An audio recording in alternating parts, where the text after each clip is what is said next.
Hey, Shugg Nation. Just want to give you a heads up. Today in our podcast, we're going to be talking to Matt Baffo and Eric Swanson. Matt's from First State Bank, Baffo Mortgage Consultants, and Eric is from American Home Fitness. We hit the ground running here on this episode. We didn't give intros at the beginning, so I want to make sure to do that. Hope you enjoy your time you spend with us. Have a great one. It's the Shugg Show with your host, Ryan Lesperance. Brought to you by the LPC Group, finding purpose for your business. Has 3 kids that play soccer, dance, and swimming, and a wife that wants to do 5 different things a week, and that may be your only alone time because you already have a social life. So now do you want to do some more of that? Quite frankly, one of the biggest, and there's been studies done to kind of bear this information out, but one of the biggest deterrents to staying with the fitness program is the inability, certainly in the last 20 years, of being able to find time to do it. Find the time. So if you have an hour a day, people have 45 minutes a day. They don't have 45 minutes a day on top of 30-minute drive time, 15-minute change in the locker room, 15 minutes waiting for the machine, 15 minutes changing, and 30 minutes driving back. How about packing the gym bag? Yeah. Yeah. Whereas for somebody that understands the time value of their time, or the money value of their time, maybe is a better way to put it, I can lay it out, I can get up in the morning, I can be in my gym working out in 15 minutes. Okay, and your car doesn't have to smell like a football locker room because you're not going directly straight to work afterwards, and it just... Right. and you don't have to worry about, I mean, I'll give you a classic example. You know, my son's now a freshman in college. Our last one of the nest is now gone. So, used to be, even though he never missed a day of school because he slept in, you would have that thought process. All right, is today going to be the day where when he doesn't hear his alarm at 10 to 6? So I can work out. I can get up at 5:30 in the morning. I can go downstairs. I can start my workout. At 10 to 6, I can pause. I can go up a flight of stairs and say, hey, are you up? I'm up. Go back down, finish my workout. Can't do that if I'm going to Lifetime. And I can't wait till he's gone because then I fight the whole other conundrum of, well, now the place is looking like a New York subway station. Right. Well, and let's face it, too. You're talking about alarms and like alarms for human beings. When the alarm goes off in the morning, you already have something on right here that's built in that says, this is what I have to do now. Yep. And if it's pack a gym bag, get in the car, do this, that, and the other thing, now all of a sudden working out seems like more of a chore than to hit the snooze button, where it's like, get up, let me have, whatever I take, a coffee before my workout, let me just go hit it. Right. And here's the other thing, I don't feel like working out today, let me do 15 minutes opposed to not doing anything at all. Totally. Absolutely. I'll be honest with you. Because of my lack of sleep last night, my wife got up and went to boot camp at 10 to 5. I was not getting up. I just fallen asleep at 4. Right. So I can go home tonight, and I can get on my spin bike, and I can ride and do a 15-minute class in my home, and we can talk about that, or we can talk about that later. But the age of digital streaming, whether you're talking about Peloton, which is obviously a well-known name, you don't have to have a Peloton bike to accomplish the same thing. I have Peloton on my phone. I can put it on my spin bike, which is better than their spin bike, and cost a lot less, and have the same experience. But to the point is, if I only got 15 minutes, boom, I can get down there, change in 5, get 15 minutes in, and I'm back up doing whatever I'm doing. I mean, the time conservation is incredible. Well, and I think, too, that there's that market out there that doesn't want to go into one of the big box sports stores, and I don't want to name them, but we all know them. Don't worry. like for example, Dunham's a great store. You walk in there, they're not going to have a very high-end equipment model in there. And if you have like a lifestyle that you're putting in your house, let's face it now, people have this idea of a dream home nowadays, and I know like websites like House and back when we were kids, it was like Better Home and Gardens. You picked it up, and it was like, okay. But nowadays, you go on Instagram, and if you're in the homes, look at home fitness centers on Instagram. Right. You'd be shocked. Right. So my thing is like, okay, I want to get a real facility in my house because my dream was to put a pool in there, let's say. And maybe my dream was to have a basketball court in the backyard. And my house is just my sanctuary. It's my oasis. I want to have a gym in there. Now, am I going to go online and try to get the good stuff? Because the good stuff's not maybe over at Dunham's or Dick's Sporting Goods. And all of a sudden I have somebody I can talk to. You're not going to get and it get the online. education from as well. You're not going to, and our wilderness is protected retailers like us. You can't go online and say, oh, geez, I really want that 3-4 elliptical. I'll buy it online. It doesn't happen. Well, unless you pay full price. And like you said, what they bring to the table with their trained staff too. When you walk in, these guys know how to use the machine. They can answer all the questions. Most of them are either certified trainers or have degrees in kinesiology and exercise science. Makes sense. You're not going to get that at Dick's Sporting Goods. You're not going to get that at Dunham's. You're not going to get that at Sears. Our guys know the body and know exercise, and they will sit there and they're not trying to sell you steel in the box. No doubt. They're trying to sell you a solution that works with your particular condition, your physical history, medical or otherwise, and what your objective is. Right. Absolutely. So, and I don't know if you concur with this or not, but I've seen a certain shift as far as I'm going to move this so back in the day, people having kind of like Mickey Mouse gyms in their basement. They might have 2 5-pound dumbbells. They may have a bike, okay, and then they may have like a boxing bag or whatever they might have. And then all of a sudden, they started workout facilities went from like just meathead places and dirty, like dirty, nasty. Did I get it right? Places. Yeah, that's just that attracted just the gym rat. Right. And then all of a sudden they started evolving into the Lifetime Fitnesses and so on and so forth. So I feel like there was a huge push on personal trainers coming to these facilities to work. And then I feel like the home fitness centers started to evolve here. Yep. And I think that because of that, you see more trainers that are basically like freelance guys that say, you know what, I don't need to be part of a gym. I'm going to create a clientele, go to people's homes, and I'm going to work them out there because these people are going to have the stuff. And if they don't have the stuff, I'm going to show them what they need to buy. Right. And we have a lot of that going on. I've really seen that emerge. I talk to more friends and people that I know, and I ask them, hey, where do you work out? And they go, at my home. I have a trainer come there. And I'm like, really? Like, do you have the stuff? They go, oh, yeah, you should see my equipment. So I'm assuming they go to a store like yours. Absolutely. But so like, I already know the answer to this, but so you got somebody who's, and we were going to talk about marketing, but I think this is great, but somebody's paying a gym membership. How does American Home Fitness say we can get equipment in your house and justify that output of money as opposed to a gym membership? How do you? There's 2 ways to look at it. We'll look at simply if you want to pay for it up front. Right. You're making an investment in equipment that's going to give you a return, and you own the equipment, and you own your workout. You're not renting it from a big gym, right, where you have to share it with other people. We also have financing options. So you can come in and you can finance something up to 60 months. So actually, owning your equipment is as affordable on a month-to-month basis, and it's 0% interest, 0 money down, as if you were to have a gym membership. And at the end of your financing period, you own your equipment, you're not renting it. Makes sense. And your equipment's all warranted under the manufacturers, so it's not like you're left hanging on a 5-year note for equipment that's only warranted for 3 years. Yeah, and I don't think, I think people really discount, what time is worth too much. Your time. You just said you get an hour back every morning, maybe even more, and then you get that convenience of knowing that you can still kind of start the day with your family, and I'm assuming that's got to be a big part of it too. Yeah, most of our customers are going to be the nuclear family scenario where you've got husband and wife, usually children. Either the children you don't want to drag kicking and screaming to a healthcare facility within a big box gym, or they just don't want to take the time they'd rather spend that extra hour that they're going to get by having it in the house with the family, whether it's having a regular dinner or regular, after mealtime, family time.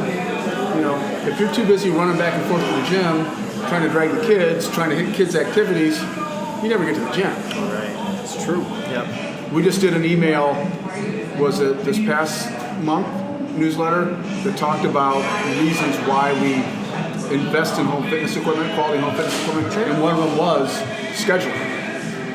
You know, why have to make your family's time be dictated by their gym membership's time?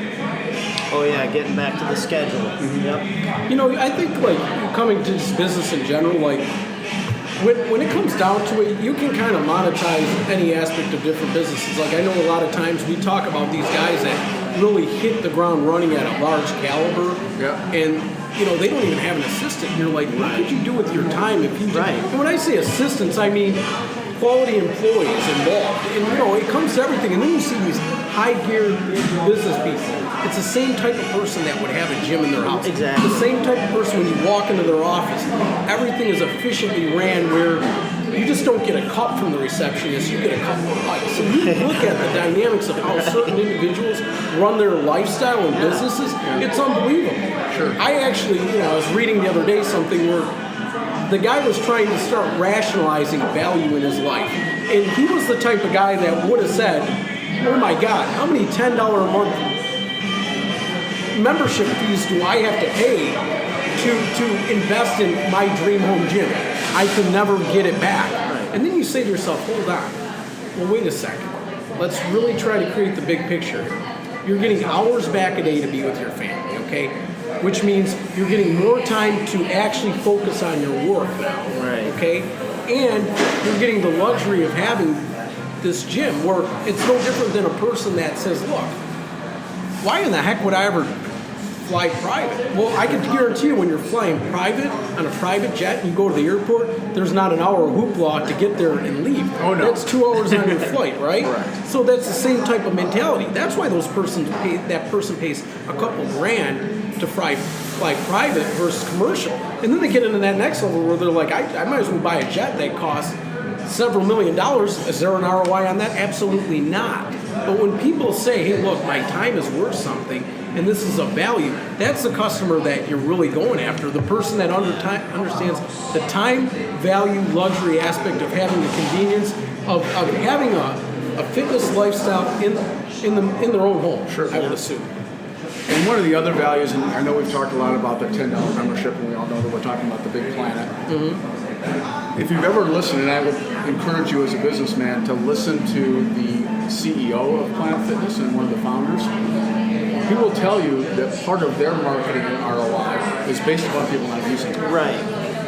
That's basically been the membership analysis for any sort of membership to ever be involved in the world. I heard him on CNBC one morning, and I was driving somewhere, and I about fell out of my car seat. Yeah. He says, well, yeah, the hundreds of thousands of members they have, and they were doing the math. I said, well, gosh, that's like 10,000 members for that one club. He goes, yeah, but we know that probably 70% of them will never darken the door more than a couple of times. So, you know, because this is my point. But this is my point with regards to what we do versus that model. Yeah. And I'll tell people this up front. I said, yeah, you could go join Planet Fitness, or you could go online and buy a $300 treadmill. There's not a pain involved with that. There's not a pain involved with paying $10 a month. It's basically free. And you're not going to use it. You're going to spend more on coffee this week than you will on that membership. What ends up happening is, I don't really need to use it because I'm not that invested in it. Whereas if you make an investment in a quality piece of fitness equipment, not only does it treat your body right, which the cheap stuff online won't, and that's one of the reasons why you don't use it, because and my body feels like crap after I used it. Secondly, you say, you know what, I just made a mistake. I'll walk away, and I don't ever pursue the fitness lifestyle I wanted to pursue. Whereas if I make an investment of $2,500 in a quality treadmill, elliptical, or home gym, yeah, I know I made a big dollar investment. I better get down there and skin use in it. The game. It's called skin in the game. There you go. Yeah. Well, you know, it's funny. You mentioned like that membership ideology. You know, it's like you're absolutely right. Even like if you think about if you're a person that really utilizes every class at a lot of these gyms, everything, you're going to make out. But like, sure. I remember when I was a membership at a golf club one time. Yeah, my dad makes out on he makes out. There's no doubt. They lose he makes money out on my dad. Yeah. It's like the guy that goes to Golden Corral that goes up 5 times on one plate. Yeah, they're losing money. Like they might lose money. I mean, don't be fooled. This fitness thing is let's talk over the trail now. Let's see what might be. No, but the funny thing is you know, I never remember, like, I can never forget, like, when I was a membership at a golf club. I wasn't even that big of a golfer, but I wanted to use it for entertainment, and I thought it was right down the street. And I'm like, oh, I only have to spend X amount here. Pretty much every month, I'd have the manager bring me frozen fillets and bottles of wine because I wasn't spending anything. You weren't hitting your minimum. Bad. I was hitting my minimum. And I'm like, oh, well, he's like, believe me, there's guys that won't even do this. They forget about it. Like, they don't. So, you know, the membership mentality, and you even ask yourself, like, Costco's, like, you know, things are cheaper. How do they make money? The memberships are only, whatever, a couple $100 a year. People don't, they renew every year, but they don't go to the store. If you add up pretty much, I would say maybe half of the households in this area probably have a Costco's membership. You do the math. If every one of those people were at Costco's every week, it would look like Ford Field, okay? It's not everybody utilizes it like they should. There is a CNBC documentary on Costco, and I can't, Jim, his last name begins with an S, the guy that founded Costco. It's an excellent documentary. You should look it up or YouTube it. Yeah. And he will tell you the math on what you just stated, on the reason they can sell a pair of Levi's jeans for $12.99 is $40. They're making it up on the $99 a year, $40 a year, whatever their renewal subscription rates are. The math is solid. Jim Sonnefeld's. Yeah. Well, and if you think about it too, like how many times have we gone to Costco's because we want to get bottled water, and then all of a sudden we spend $400 on it. $200 later. I'll give you that canopy really does cost $4,000. Okay, the one that costs probably $300 to build that I just, you know, so there's a lot of people spending. That's why I don't go with. Not everything.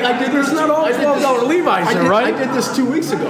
I went over there because they have great prices on big TVs. Right. And I was looking, and it just got installed, by the way, if you want to stop by sometime. Yeah, a big TV, because we just redesigned our showroom. I just want to see what the price points were. I knew I could order it online if I needed to. So I drugged my wife in there after dinner. I said, just want to look at prices. Before we left, what did I walk out with? 5 pillows, about $125. Yeah. 3 shirts that I don't need for about $60 total. Yeah. I walked out $225 less. They get you on volume because you will spend. You'll go in there. Number one, you can't. The grocery shopping. You'll buy toilet paper for 2.5 years. Not the next month, right? So when you go in there and buy things, you're not leaving that store without spending $400. And guess what? You're still going to Kroger and spending $300 on groceries for the week. Yeah. They figured it out. Absolutely, they figured it out. But yeah, it's I've been to the showroom a long time ago because I was just interested and I was just kind of looking around. But this was probably when you guys probably first opened. 17 years next month. Well, right? it would have been 17 years ago. 17 years, 2001. I would say I was still in my 2002. 20s. Okay. I was in my mid 20s, probably about 12 years ago. Okay. But I could tell it was really nice stuff. Everything was top of the line, the type of stuff that if you owned a gym, you would do. And they just redid the Sterling Heights store. Just redesigned from basically ceiling to floor. All new flooring, all new paint, all new murals on the wall. It's really nice. Big 75-inch TV. We're excited. It's really nice. I won't say it makes the money, but it creates a customer experience that makes people go, wow. Yeah. It adds to the value orientation of what we do. Well, the other thing too is like you gotta bring value into any business that you do, but you obviously, based on I can tell you're in good shape and everything.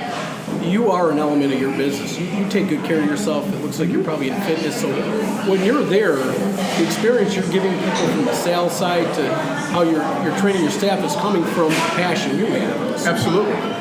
I mean, you have to walk the walk. You just can't talk the talk. Absolutely. And I hold all of my staff members to that. I mean, they don't have to be Ironman triathletes, but you know, you have to be engaged in a fitness oriented as part of the interview and hiring process. Yeah. We want to make sure that they understand that because we want to put our employees in a position to succeed well. Absolutely. And the way to do that is to make sure that they're on the right seat on the right bus. Yeah, and if you're putting half the effort in, they're not going to put half of that effort in. So you really have to bring it. Sometimes entrepreneurs or people that want to be entrepreneurs don't get that. Right. They don't want to be an entrepreneur. It's no different than the managers. People want to be managers until they actually have to manage people, and they're like, I don't want to do this. It's a 7-day-a-week job.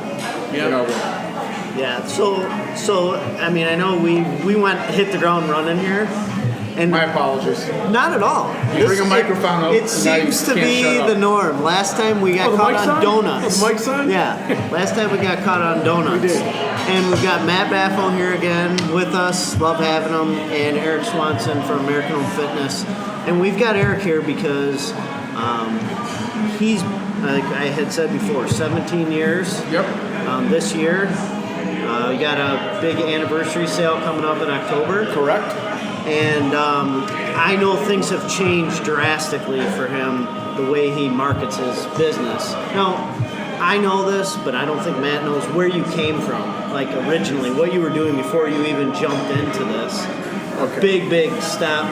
It was a big step. Yeah, I was not in retail. I was a commercial banker.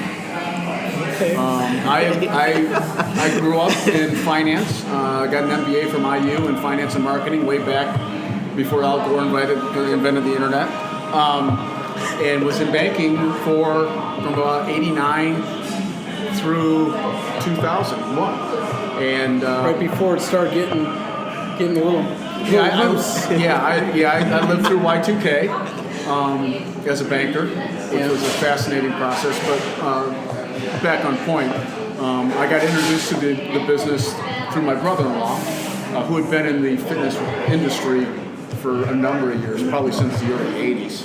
And he had an opportunity to buy the Michigan marketplace from a large corporation that was being dismantled, and called me up and wanted to know if I'd be interested in looking at it.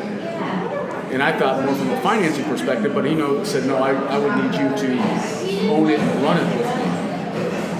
And basically run it by yourself, because he had other markets he managed. And that was early October of 2001. He says, here's some numbers for you to look at. I know that's how you look at things. He says, but I need to know in 24 hours. So I had to make a decision on... I didn't know that. And I obviously had 3 kids at that point. One that was not even a year old. Had a nice career in banking. Was living out on the Lake Michigan, out in the Holland area. What bank were you at? If you don't mind me asking. At that point, I was with what's now known as Chemical Bank.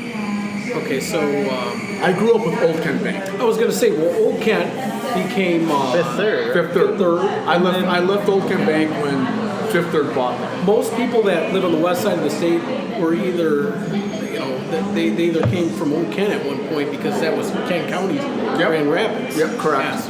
I grew up in the glory years of Old Kent Bank. And they treated me incredibly well. I had a great career there.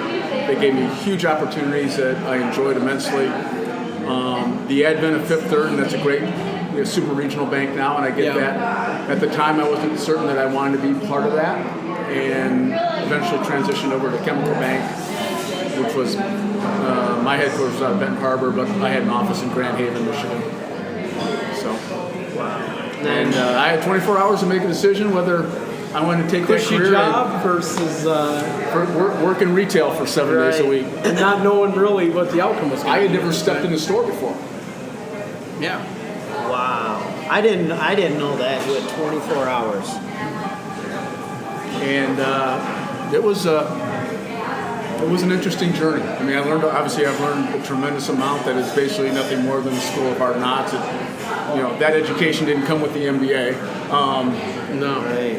And quite honestly, a lot of that doesn't come with them. I mean, you get a lot of great schooling, don't get me wrong, but it doesn't really hit the road in most cases, certainly at an entrepreneurial level. It's what you do day in and day out, lessons you learn from mistakes you've made that gives you the education. Absolutely, and it's nice to have the blended of both, because you have the best of both worlds when you have that side that kind of polished you a little bit and made you understand the concepts of how to value a business and create opportunity. But the other thing that school of the hard knocks is work ethic, going with your gut instinct, trusting employees, all that stuff only comes with the school of the hard knocks, like you said. Absolutely. So you've been doing it 17 years. What, and we talked about this before, but like, what's changed? I mean, I've been around and been dealing with you long enough to see some of those changes, but has there been a significant amount of change in the way that you've marketed American Home Fitness? Yeah, sure. I mean, a lot of things have changed, technologically speaking, in 17 years.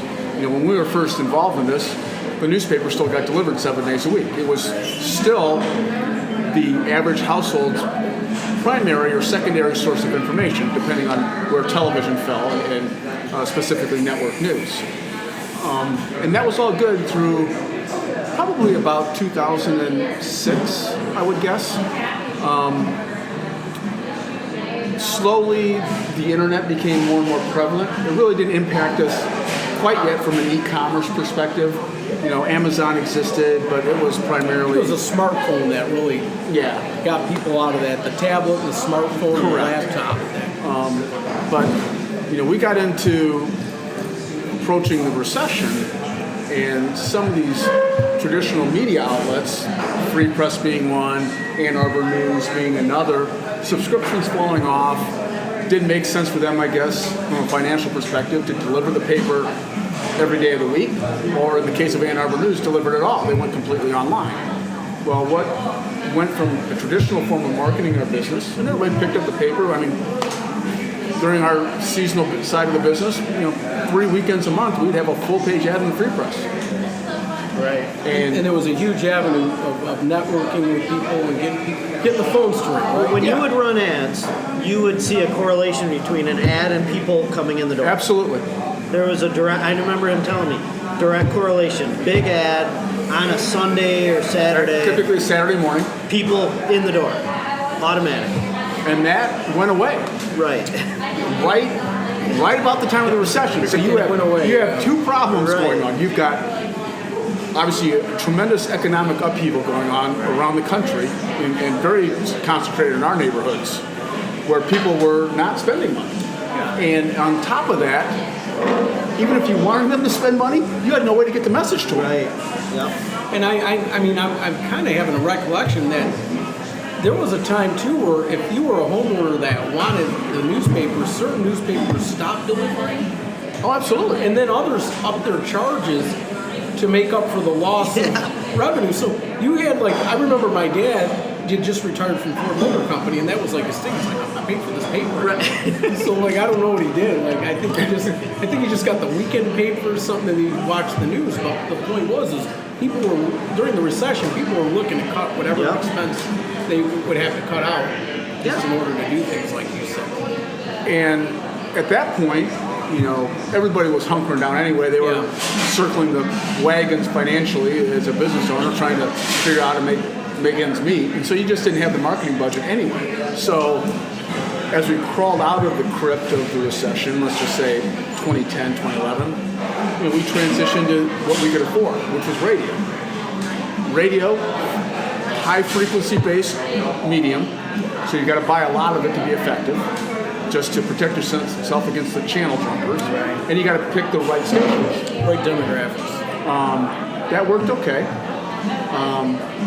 As we gathered steam and got our legs back underneath us financially, you know, then we turned to the television medium, because quite frankly, we didn't recognize Google as a big player just yet. It wasn't, as you said, Matthew, people weren't walking around asking Siri to find them a treasure. No, you know, they might be looking for a haircut place, or they might be trying to find an address, but they were not searching out consumer goods strongly with that search engine. I even think for like a period of maybe that 2006 to almost probably curling into 2010, there was almost like an absence of marketing. Marketing was almost like to the point where we didn't emerge into social media yet. Like you said, there was some radio stuff, but you know, in comparison to what there was today, the transition of marketing actually, I think a lot of people didn't know what to do. Most in that people time. were froze. They were froze. You had things like Google AdWords that were there, but no one understood it. It was kind of taboo. And no one was using it, so everyone was froze.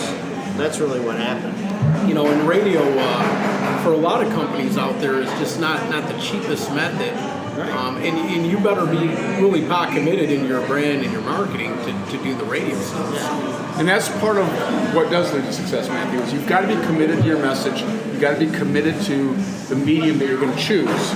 Because if you keep jumping all over the place, you know better than I, you will not stick in the consumer's mindset. Coming from the mortgage industry, one of the big things that people always, they ask me is, like, you guys do a ton of marketing. And I'm like, I don't know if we do a ton of marketing. One of the things that I've actually focused on it, I feel like we've managed well, is staying consistent with our message and marketing. We do, we're kind of like the tortoise running the race. Like, we don't try to say we're going to go after $20,000 and do a radio marathon this month, and then we're going to do that. Like, no, what we just do is we do consistent things at certain times every year. Like, we're doing the radio sponsorship of the Detroit Lions right now, and being an official sponsor, we can all dog the Lions, but if your wife's taking you out shopping, you're listening to WJR and you're tuning in and you're hearing my commercial. You don't have a choice. And if you're tailgating, like the other 70,000 people that are dogging the Lions that are still going to the game, guess what? They're going to probably have the radio on and be listening to all the stuff pregame or when they're driving down there. So we're doing that consistency. And everyone, in my office is like, why are you going to do the Lions this year? They're not going to be any good. I go, because the listening-ship for WJR and the Detroit Lions has been spot on, and they've never been good. Every year. So we follow our consistent trends. We're doing things consistently, and I've never had to break the bank. And we do it like you get people, you want traction for people who walk in the store. We're looking at it from the perspective that, guess what? We're going to get the phone story. When I first started my marketing campaign and got real serious with it about 4 years ago, I will tell you this. I got a lot of people saying, you're everywhere. That's cool. We see your name in certain magazines, or we saw it on the internet. Or a billboard. Or whatever. And I'm like, cool, but we need to get the phones to start ringing in lieu of that. So when I talked to somebody that helped us coach, and working on that, his thing was this. He's like, we've never really seen anybody brand themselves from a mortgage side, and this guy was a partner for a pretty decent-sized mortgage company. He goes, we generally see individuals knock on doors, belly-to-belly sales. I go, well, we still do that. But when we do it, we want people to recognize us, and we want to collateralize that value of name recognition and branding with the same sales that we're doing, right? So we kind of started doing that, and then over time the phones did start ringing. Yeah, over time. So that's, I guess I have a message today that's worked well for us. It's been stick par for the course, consistency. Don't kill it to the point where it's going to affect your ROI in a way where then you have to rejuggle everything. Just do it in a sense where you're consistent, you're always present, you're focusing on the target market, and it works for you. Well, and to what we were saying with Eric is you recognize newspapers weren't working. You didn't stay the course, and that's what we always did. You said, it's not working. Right. Let's change courses and then stick to that. And that's what you guys did. And it's hard to cut it off because you're like, it's going to work again. You're like almost convinced that it's going to start. What's going to happen? Again. Are we going to have people walking in the door if we don't run the Saturday ad? Right, but it's not doing anything. And I've always said that marketing can be a very addictive drug, and you have to be very, very careful. And I'm as guilty as anybody else. I raise my hand. That, oh my gosh, business is off this week. We got to go throw another $25,000 at this thing. No, let your message play out. Right. Don't overreact. As you said, stay the course. Stick to your message. Right. Probably one of the better things we did last year is we made a significant investment in producing some, what I consider higher quality television commercials. Gotcha. Historically, we would use a third party or the stations that we were advertising on, broadcast stations. They would organize it. I'd have to write the script. We'd edit it. We'd change it every month, depending on the season and the sale. We came up with some, what I consider quality messaging that speaks to who we really are And sure, the last 8 to 10 seconds, it's tagged with a specific offer, because you do, as a retailer, have to have some bait on the hook. Absolutely. But if you had that consistent message shown over and over again, no matter what the bait is at the end of the hook, they will remember you when it's time to make that decision to put quality fitness equipment in. You want to be the top of mind Absolutely. at all times in that market, I believe. So, it's hard too, because like you just said, let's dump $25,000 into it. Well, if business is down, and let's say your revenue base for that week was only $4,000. Well, what are you going to put $25,000 into it to create just $4,000 if you're lucky at the end? So I think a lot of it has to do with scaling the market, and I think people think, like you said, it's the drug. I always feel like marketing is something that it's like you have your coffee, and then the sugar and cream is the additive. Like the marketing is the additive into the actual market itself. What type of activity does the market do? So do you want to say, look, this year everybody's kind of consumed the idea that business is going to be down. Maybe it's an election year. Who knows what it is? But because of that, business is going to be down. So there are a couple things that occurs to me is we can either see if we can get really good discounts on marketing and do more of it, or maybe just hold off and feel it out. But no, we're not going to stop it. Right. But here's the thing is, with marketing now, it's free.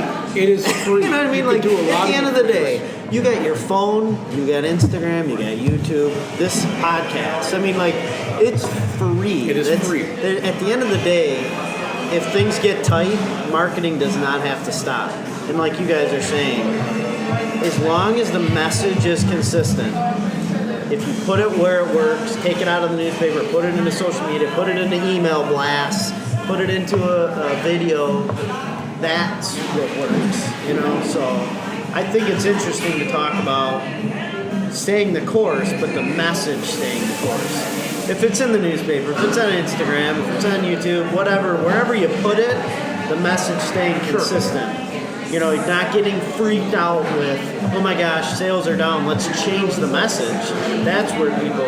Your message has to be authentic. It one of the questions we ask people when we interview is to say, what would you consider the qualities of a good salesperson? Or give us an example of where you've been in a sales environment where you've had a good experience with a salesperson. And more often than not, the good ones anyway, will say, well, they have to be trustworthy, they have to be honest, and they have to be knowledgeable.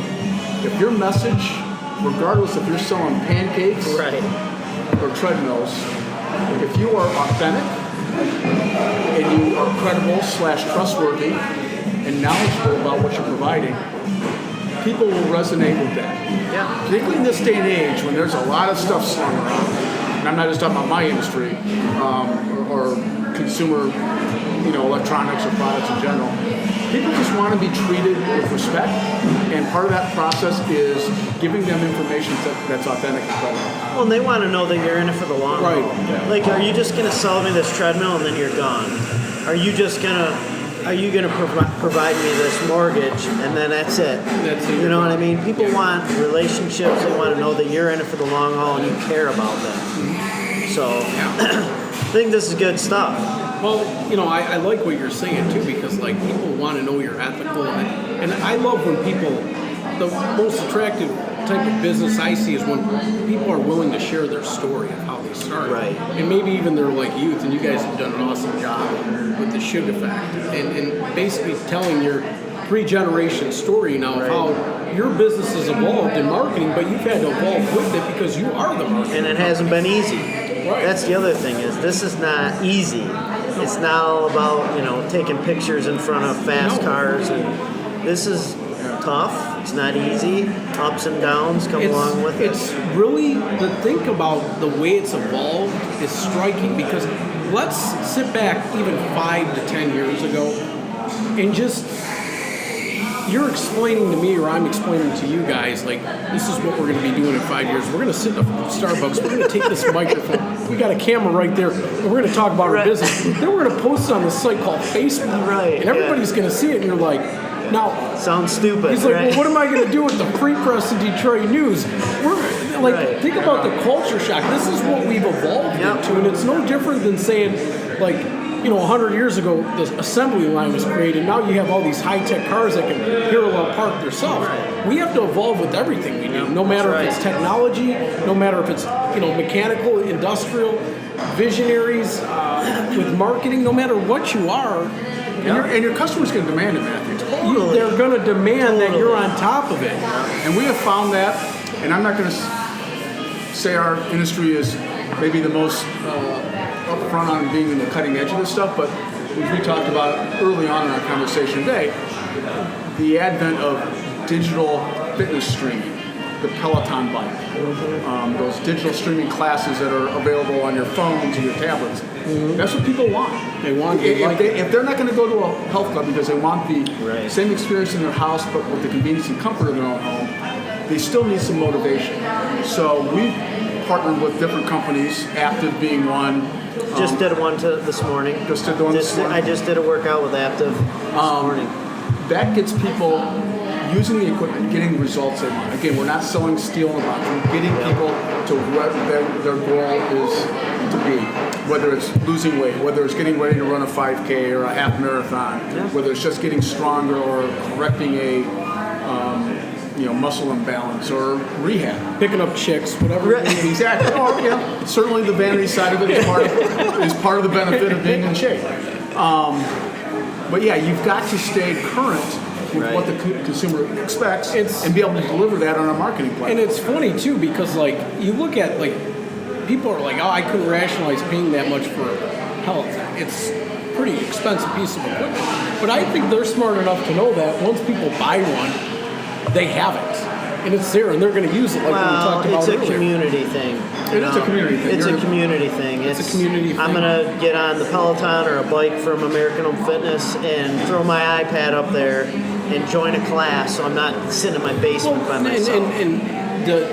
And somebody could say, well, I'll just buy a cheap bike and I'll download an app and do it myself, but it's not the same. No. It's not the same because, once again, when you're serious about anything, talk to a serious sportsman, for example. Do you think that they're going to go and buy a cheap handgun or rifle or anything? No, they're going to get the good stuff. They're going to get the good bows, the good arrows, the good everything, all the good equipment because they want to take their sport serious. And I believe it's probably no different than what you're trying to achieve here.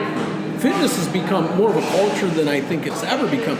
We were talking about it earlier today. There's a lot of people out there that there's a movement going on where you have professional athletes thinking and training like businessmen. You have businessmen training and businesswomen training and thinking like professional athletes on high levels. So they're combining these worlds together nowadays and creating kind of like this mentality I can conquer it. I'm going to take care of my body. My body it starts with my body. There's no investment out there that would replace that. Yep. Yeah. Well, think about the confidence that you get, not only from finishing a workout before you go to work. You know what? I already knocked one off my list. Right. That's important. Yeah. But being able to feel well and healthy. Yeah. Just think about how much momentum that gives you for the rest of your business day. I mean, it's not quantifiable. It's addictive in a good way. Absolutely. Yep. Totally. It is huge. I mean, I don't know about you guys, but I'm sure that those days were getting out of bed and knowing what you have on the table in front of you, things that you have to get done for that day, create that sense of almost where you feel that anxiety feeling. My alarm is I have a Alexa dot, one of those dots, and you can tell her what to say. She wakes me up telling me basically my day's gonna suck if I don't get up and work out. Right. Because when I work out, my days start I'm ready to charge at everything. If I don't, I get up and I'm defeated because I didn't get active. How about this? You have that feeling of nervousness and uncertainty and that, I don't know, I guess the way I look at it is when I like that attitude where I'm going to attack stuff, but I also want to have that oh well attitude that didn't work out, oh well, we'll get the next one because you're par for the course. But when you sometimes don't have that oh well attitude, you have that attitude where you're kind of just everything's irritating you. And there's some days where I get to the gym and my first hour of the day leading into that has been kind of like, oh, I got to do this. But when I get done with that workout, I kind of get that oh well attitude where things bounce off easier. You're kind of ready to take on what you need to. And I don't know what it does. I don't know if it's just endorphins or whatever. It's partly endorphins. It's partly there's just a neurophysical reaction where you feel like you are much more ready to accomplish anything you get thrown at. Yeah, I just, and I mean, I would really like to dial in more on the fitness side of getting more of getting better results. But right now I'll take the endorphins. Hopefully the results come too. But yeah, that's the hard thing. What I learned, and you would probably know more about this, is I work out harder than I used to when I was 25 to 30, but my results have lacked. And that's just getting older. That's part of the slowing of the metabolism that comes with age. It's also partly your body reacts a little bit more slowly to your workouts than you did when you were younger. How old are you, Matt? I'm 37. Okay.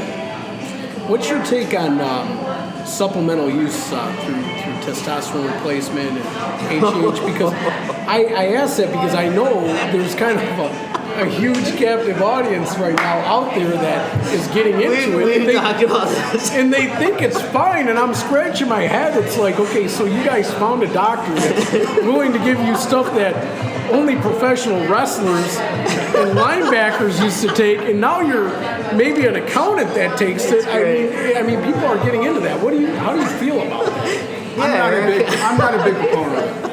I actually. That's great. I didn't know he was going to ask that question. I kind of just came off of. There's two things that I have a problem with on that topic. One is it's not a natural process. No. And I think God gave us a body to work hard naturally. Right. And I think trying to bring something from the outside in is, in the long run, probably not good for your health. That's just my. I'm not a PhD in this. I'm not a medical doctor. That's just a personal opinion of mine. And secondly, I lived through the Lance Armstrong stuff. Absolutely. And believe me, I thought Lance Armstrong walked on water at one point in my life. I'll see what Lance Armstrong's body looks like when he's my age. Right. I gotta believe there's ramifications that go a long way towards what those types of, particularly professional cyclists. And he had a scare already. Yes, correct. So that's my personal opinion of that. And then my other opinion is, as a guy that's competed in different events on an endurance level, I don't want to compete against somebody. I do look at it as cheating. Whether you're doing it for vanity purposes or if you're lining up to run a 5K or a marathon. That's not how we were created. And I agree. I mean, I look at the home run race that. Oh, I lived through that. Yeah. That we look at, and these guys were hitting 70 home runs those years, and they were like back to back, and there was Sosa, and then there was Bonds, and Bonds was no spring chicken at the time. Correct. And all of a sudden, late in his career, he's hitting, and everybody's hitting 70 home runs. Right. I mean, there's a number of guys between 50 and 70 home runs, like no more. Then all of a sudden, the texting comes in, and all that stuff. And after that, if somebody hits 40 home runs, they may be the MLB leader in home runs now. So, is that cheating? Well, in a way, it brought probably a different element to the sport where they said, look, the fans, the ratings are up, people are into it. They really attribute that to bringing back baseball, in a way. But then you look at a sport like football. These guys are bigger, faster, more concussions than ever, more injuries that are career-ending than ever. And you got to think, back in probably the days of going back to the 60s and the old days where they would wear, leather helmets. Leather helmets. Yeah. These guys were, probably no bigger than us playing football. Yeah. And, people weren't getting hurt. There was a fan base, but, I think there's that element where people just want to see. It's like a gladiator sport. Yeah. They go there and they want to see it. That's where I think the other element that we did not touch on is CrossFit. I mean, you have this movement, and I don't know if these guys are pumping steroids too, but I'm a little torn on the whole idea. But what I'm saying is that, again, that creates a community. That's a different type of. Right. That's not the treadmill guy, the elliptical guy. The marathon runner, even. It's right. different. These guys are a totally different monster, and I will say Eric has recognized that, and you have. I mean, he's got you're a CrossFit guy. They got your stuff. They got cages. They got everything. They got the there. right stuff because wall balls, combat ropes, slam balls. So I mean, you think like there's those crazes of of the way they perform, but now you've got these like CrossFit is just taken over. I mean, this just it's almost. It's deemed a new sport. Totally. Totally, absolutely is. I golf and I CrossFit, or I fish and I CrossFit. Right. And I see guys in the gym doing their stretching for their CrossFitting the next day. Yeah. Just kind of practicing the poses. And I know they compete on a high level. Right. I don't know if they're allowed to have donuts, though. I know we talked about that so last time. Last time we got hung up in this donut thing. We're starting to get convinced that there's a movement between CrossFitting and just eating whatever you want, because we were at the gym and he didn't realize this until I brought it to his attention, and I showed him this whole line of shirts with have a donut, like the donut with the CrossFit on there, and then like the chocolate milk phase, and everybody knows darn well that Look chocolate at milk he ate a donut this morning. is not. So I think we got Keith into He had two. phase 2. Now and I've heard CrossFitters say, I eat whatever I want. I just, picked up a dozen donuts and I had 3 of them. I just ate 3 pieces of pizza. I don't care. And I wouldn't say they eat what my sister-in-law, who's I think Laura's, I shouldn't say her age. She's probably 8 years younger than I am. So not 25. Thank you. Yes. No, she's not quite 50. Let's put it that way. She's a very serious CrossFitter out in Orange County, California, and a big performer. She's very conscientious about what she eats. I would assume most are. She's not going to go out and have a donut. She's not going to go out. She may go out and have a piece of birthday cake if it's her birthday, but it's not I can eat whatever I want because I just blew out 1,500 calories in the last 90 minutes. And that's what I think, what we talked about. There's that certain aspect. Even the trainers at certain gyms are wearing funny shirts that talk about junk food in CrossFit, and and let's face it, a novelty. I don't know. I think it's more of a tongue-in-cheek thing. Okay. I think you're just like with any discipline, athletically speaking. You can have. I run with a lot of runners. Some of them are very disciplined in what they put in their body. Okay. And they're typically pretty much high performers. Then I run with people that run marathons too, and they will go out after we've done a 16-mile run on a Sunday morning, and they'll have the Denny's Grand Slam times 2.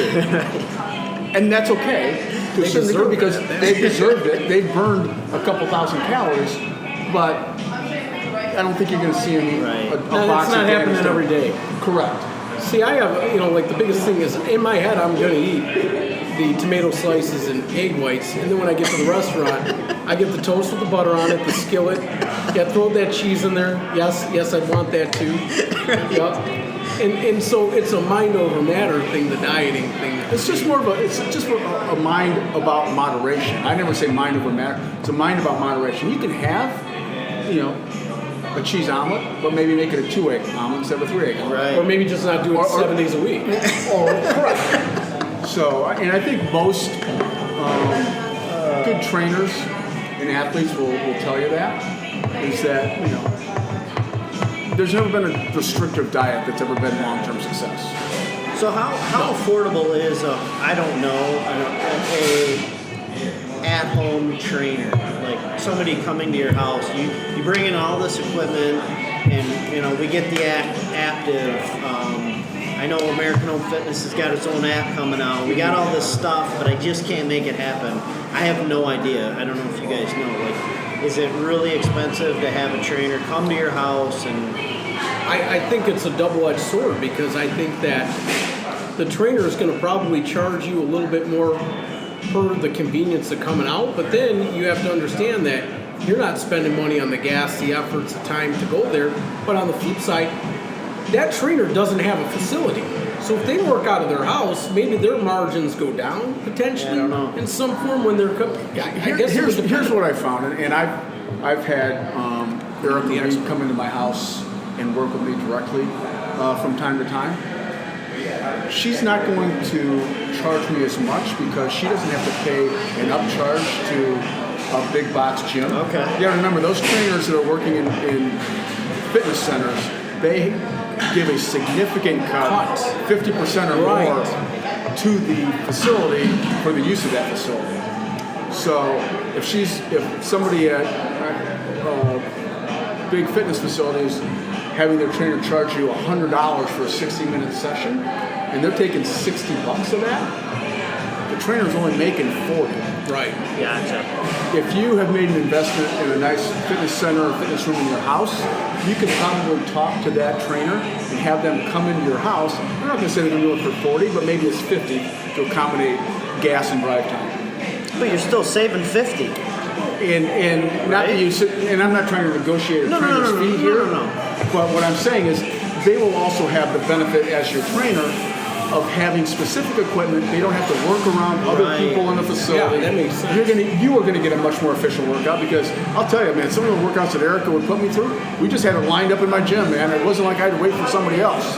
Right. It was nonstop, basically. So it's combustion. doable to you get the equipment in your house to then bring in. If you're doing it at a big gym, it's affordable to do it at the home. It's more affordable at the house. Okay. Significantly more. Okay. I would think that's probably a huge message here. Because I'm thinking people would probably assume the opposite. You know. Yeah, I would have assumed it would have been it'd be more expensive. No, I would no. It's usually the other way. Yeah, because I was looking at it both sides. It can be, and it's probably not like the trainer probably gets the potential to make a little bit more money because it's not like they're going to give you the discount of what they would pay the gym, so they probably find a happy medium inside there where they can, and which is fair because Totally. I want, and I would say there's probably a lot of gyms out there that may charge $100 an hour and give these guys maybe $30. Because especially the bigger places that are trying to generate just revenue and not having maybe the best trainers out there. Yeah, and you're going to lose trainers at a big facility because they're not going to survive under that type of a contractual structure. Well, It's only a stepping stone until they can go out and do their own thing. I've heard people say at the bigger gyms, like, the reason why we get paid a smaller percentage is because they get it in our head that we have to do volume, and now we're working. We'll meet our first client at 6 o'clock in the morning, and we leave there at 9 o'clock at night. We're doing 5 days, 6 days a week. Like we're burnt out. And that's one of the hard things. Matter of fact, we were just talking about this, Matthew and I, in my Sterling Heights location. We were just talking about that exact scenario, Matthew, where you may have your first client at 6 o'clock, and it's from 6 to 7. And then you have a tremendous amount of dead time because one, it's either you're going to get stay-at-home mothers that might come in, but a lot of these people don't have any clients until later in the afternoon, early evening. So how do you make yourself money or monetize your time during that dead space? It's hard. It's really hard. Yeah. The smart ones will go into a business, say a mortgage company like this yourself, and they may do some like employee wellness stuff. But that's a hard space to fill, and it's a hard way to make money. Yeah, because you have so many different spokes of what you need to do. Now you're doing wellness clinics, but you're training, and you're doing probably clinics on nutrition. And by the time it's all said and done, you're like, man, I'm just trying to. And these guys are smart. That's the other thing is smart. They are smart individuals who know a lot, and to think that they're getting. Yeah. Kind of like, where's the cheapest one, or I'm going to only give you a little bit. That stinks. Yeah, it's a tough gig. It really is. This is sparking some ideas. I got to remind me to talk to you about them. But we've been going for a little while, but I want to make sure that Eric, there's a new piece of equipment that I've seen. Now you talk about Matt at Sterling Heights. This dude's a big dude. I mean big. I would go to Sterling Heights just to meet Matt. He's a big guy. And I seen him on this piece of equipment, and he was just kicking the crap out of this thing, and it didn't move, it didn't budge. I know it's a new piece of equipment that's pretty awesome, and I wanted to give you a shot to just talk a little bit about that. Sure. I know there's going to be a big push in October for this piece of equipment. Yeah, the piece you're talking about, Ryan, is called the Octane Max Trainer. Okay. This particular modality is a stepping motion, but it also has a air and electronic or electromagnetic resistance function.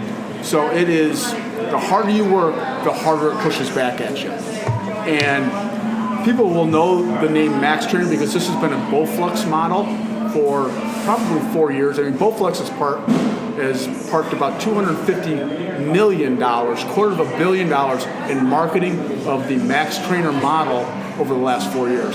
So this has got some notoriety through infomercial, through direct-to-consumer marketing. Octane, who is owned by the same parent as Bowflex, came out with their version of it. It's a much sturdier version, a little bit more expensive. Octane at the big gyms too. Oh yes, okay. Octane's one of the top 3 providers of cardiovascular equipment for most big name gyms. This is a commercial piece. This is a commercial piece. You will see this piece at a Lifetime Fitness, for instance, in the future. They're there, I believe. And the Max Trainer will burn. They have a 14-minute workout, and this is perfect for, that person that says, I've only got 15 minutes to spare. Dude, this thing is sweet. This sucker will knock you on your can in 14 minutes. You'll burn upwards of 700 calories. So 600 calories in 14 minutes. It's got the footprint smaller than this. Oh yeah, different workouts, different. It's all about high intensity interval training. So it'll push you as hard as you can go for 25 seconds. Then you'll get a recovery period of, let's just say, 80 seconds. Then you got to hit it again, and you got to keep doing it for about 14 minutes. And at the end of the day, your metabolism's up. That's the goal. Your cardio is ripping and roaring. And the beauty of this modality, particularly these high intensity intervals, where you're going hard for 25 seconds and backing off, going hard for 25 seconds, backing off, is it will create an afterburn effect where your muscles will be in repair mode for upwards of 12, 20 hours, where your body is consuming calories while you're working at your desk, just through the repair mechanism of taking calories in to repair those muscles. You don't have to be doing anything other than writing your name on a check, and you're still working muscles. Interesting. It's I think it's probably I think people bought into the novelty of the 5-minute abs and the little type of videos, because in all reality, people really wanted 5-minute abs, but 5-minute abs never really existed. So here's somebody that said, okay, we can't do 5-minute abs. So Octane comes out and says we can't do 5-minute abs. What we could do is we could really do a really good workout for 14 minutes. You can give us 9 more minutes. We're going to actually make this worth your while. So I think the ideology of consumers wanting a quick, fast, and efficient workout is still there. Absolutely. That was kind of like a joke for a while, 5-minute abs, and then all of a sudden they have this 14-minute plan where it works because they figured it out from a scientific level. Well, it comes from what's the bike? The Schwinn Airdyne? Yeah, it's kind of based on that same thing. They call it at the gym they use a term for it. It's called something Arsenal bike assault bike. Assault bike. Yeah. My trainer Erica calls it the devil's tool. When I do that thing for 5 minutes, I'm almost done. Well, so this thing you're doing like this, like you're stepping and pulling. Yeah. You don't plug it in. There's no plug, and the footprint is about from here to the wall, about the size. About that size. About the size of these 2 tables. So because it's stacked. So I mean, it's the coolest thing. I personally, when I saw this thing operate, I'm like, that's how people want to work out. That's how people want to work out. Totally. Absolutely. 14 minutes, you kick your butt, you're burning calories all day. I mean, I can't agree more with the idea that there's 2 kinds of, and I talked about this with somebody, there's 2 kinds of people in fitness. There's a person that wants results, They want efficiency.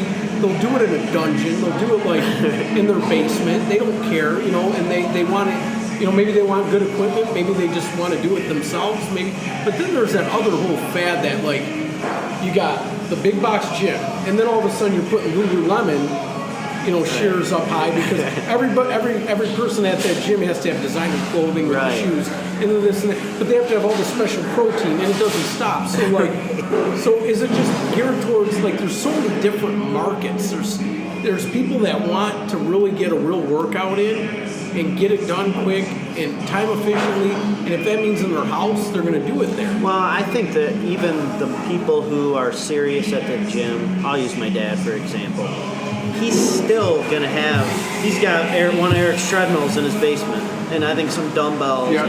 So he's at the gym, but if you're serious, you're not going to make it there all the time. So he's got good equipment. For 4 days a year. Right. Cool.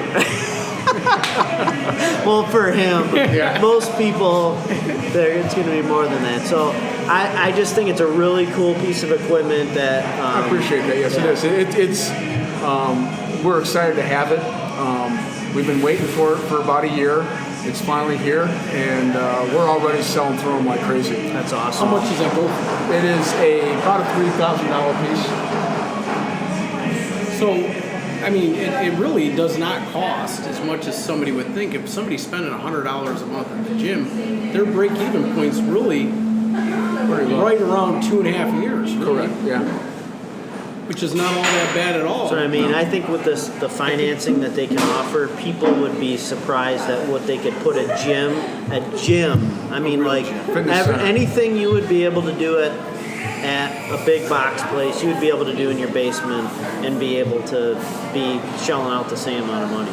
So I think it's pretty awesome, and I think being involved with Eric and American Home Fitness and seeing the changes, and I mean, I told him before, we're younger than him, so he's seen more than we have, and to see him actually grasp onto it and not say, well, that's not how we used to do it, to be able to roll with the punches and change and adjust. I mean, that's pretty commendable. It's important that you have to understand where your customer lives. Right.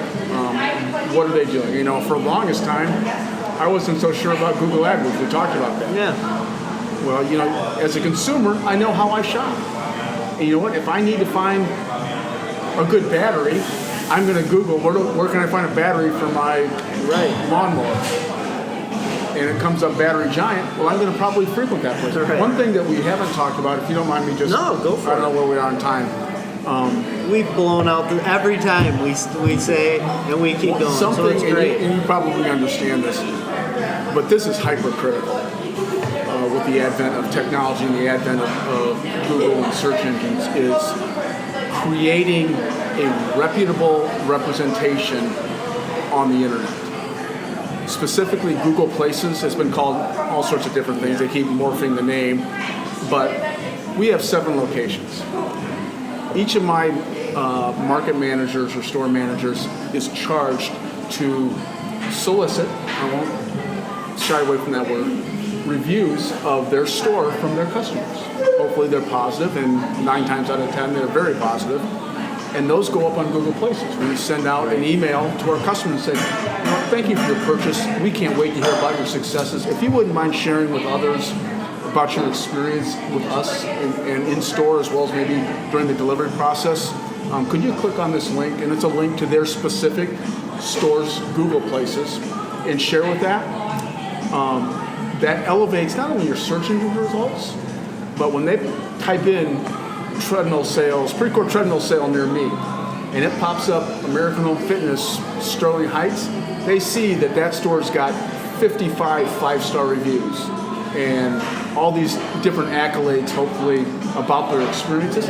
I literally have had people come into my store, because that's where my office is, behind that specific location, and they will say, well, I only came here because I saw all those reviews and all that positive feedback. I didn't need to shop anywhere else. That's what the power of marketing can do for you. No, absolutely. We didn't have that 10 years ago. Absolutely not. we've actually gotten the habit of taking the posts. We send survey out on every transaction we do. We do as well. And what we noticed is like people that are going to complain about things are going to complain about the most irrelevant things anyway. And 9 times out of 10, that customer won't even take the time to do a survey because they're probably too busy complaining about something else in their life than actually taking time to do anything that benefits them or anybody else. Right. But, our really good core group of people that we do business with, that's the majority of them, they do take the time to fill out a nice survey. And what we've been doing is we take that survey and we put it on Instagram. Yep. We put it on Facebook.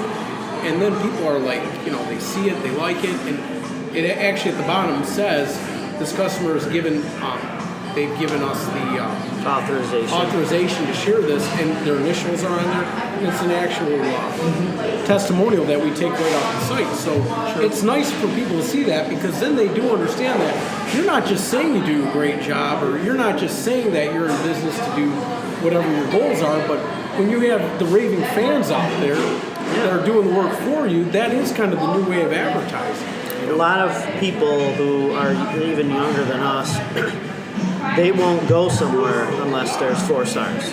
They won't eat at a restaurant. Oh, absolutely. My brother-in-law, we went to Holland. We were looking at restaurants.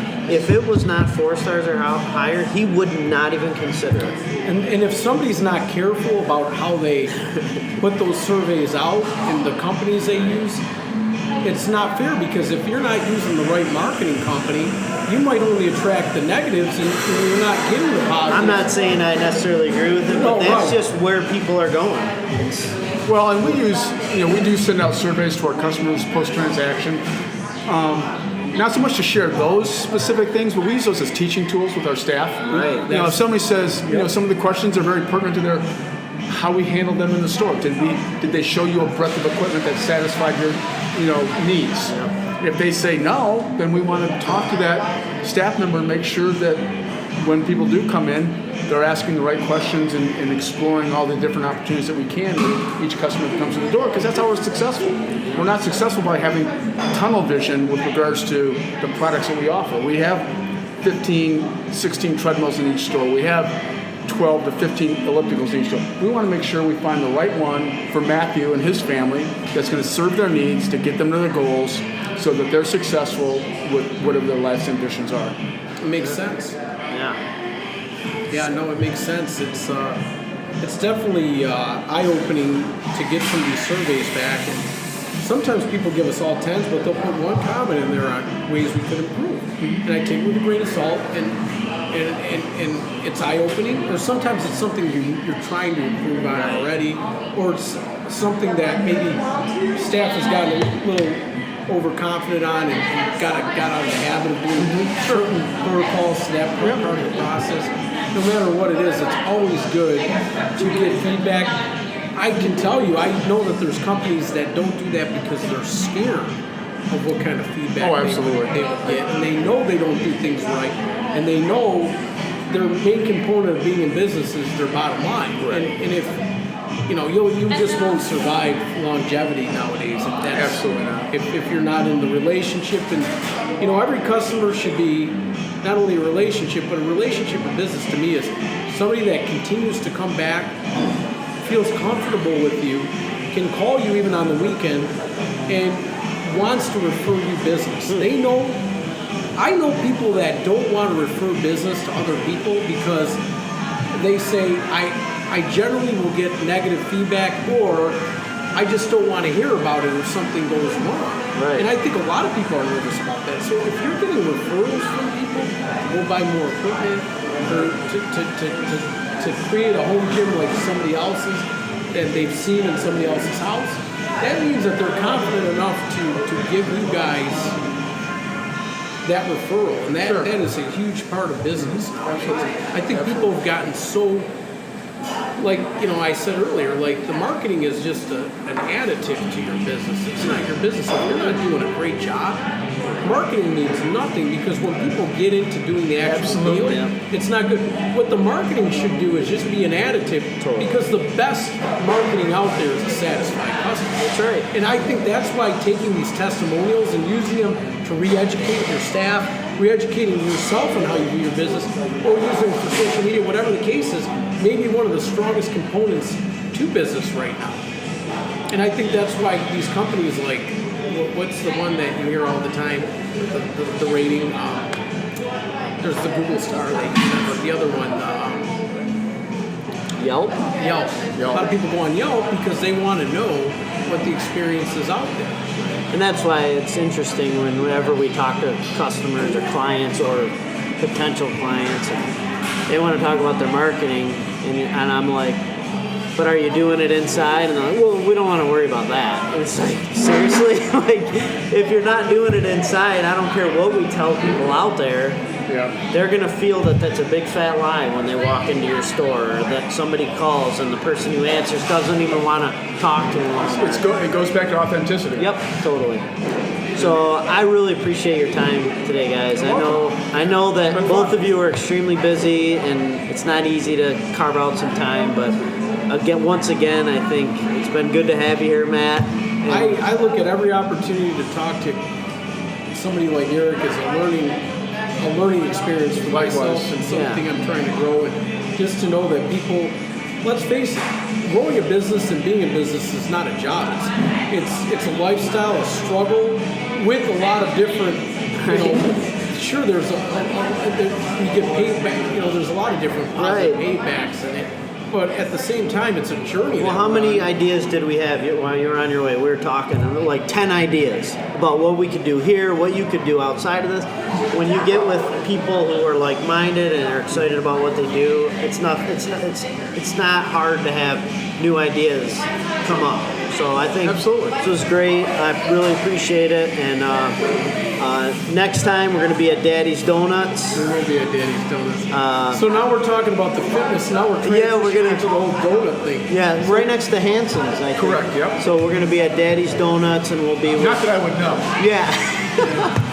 Another closet donut. Right. So I really appreciate it, guys. Until next time, it's a Shugg Show. Thanks for having us, Ryan. Great. Appreciate it.